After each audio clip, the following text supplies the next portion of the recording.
there's a great irony in this, of course, because, as you know, the Western media and the Western government are virtually every day calling Xi Jinping a new dictator, a new Mao, accusing them of aggression, of trying to take over their neighbors because of what they're doing in the South China Sea. And yet, if you just look at the reality, the U.S.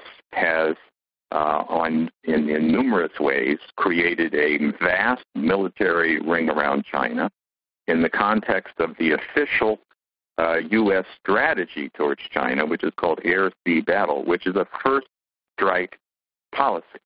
That if, in the view of Washington and London, the Chinese are denying access to the South China Sea and the East China Sea, just their view that that's the case would, under this doctrine, justify a full-scale military attack on the Chinese mainland to take out their military capacity. So this is the context in which China is looking at the United States, having arranged through this puppet government in the Philippines under Noynoy Aquino to allow the U.S. to deploy, as you said, into virtually every Philippine base. They don't call it U.S. bases because we're only guests within their bases. But this includes full military air, sea, and ground forces. The Philippine Constitution states clearly that there will be no foreign bases on Philippine soil. This was put in the 1990s after they removed the U.S. from Clark and Subic Bay.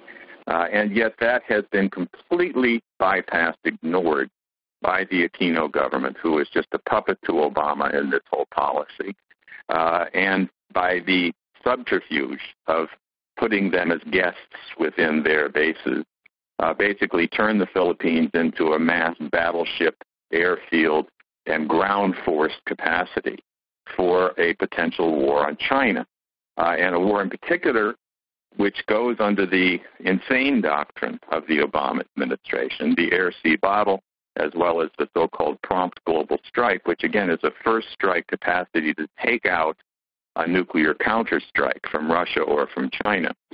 So we're looking at a ring around China, a ring around Russia. This includes the attempt to arm twist the Koreans into accepting the THAAD missiles, the high-altitude missiles, which the Koreans do not need against North Korea, which is only 30 miles away.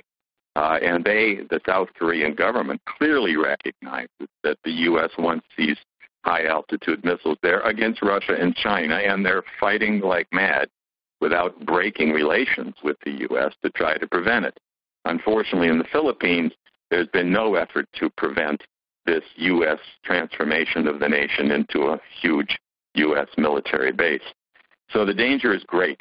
As Mr. LaRouche has indicated repeatedly, if we allow this Obama administration to continue with their threat of full-scale war against Russia over Ukraine, full-scale support for actual terrorist organizations in the Middle East in support of Saudi Arabia, which is the funder and financer of the Al-Qaeda, and in Asia, the full-scale ring around China, deployment of mass military forces, and of course don't leave out the submarine forces, which carry huge nuclear capacity, which are encircling China, then we are on the brink of World War III.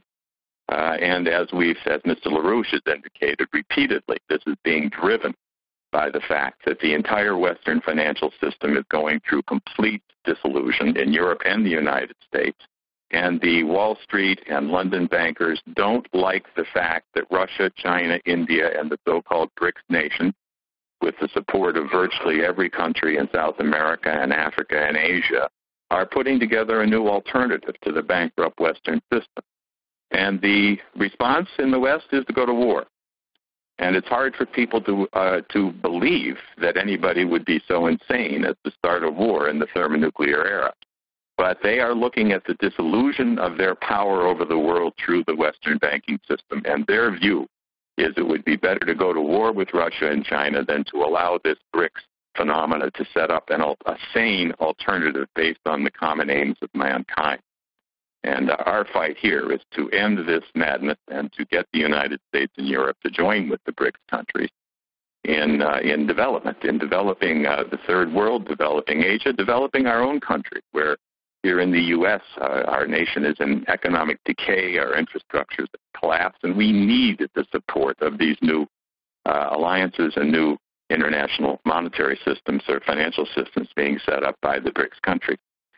So this is a showdown for civilization, and I think you're asking the right question, and I think we have to move forcefully internationally to stop this rush for war.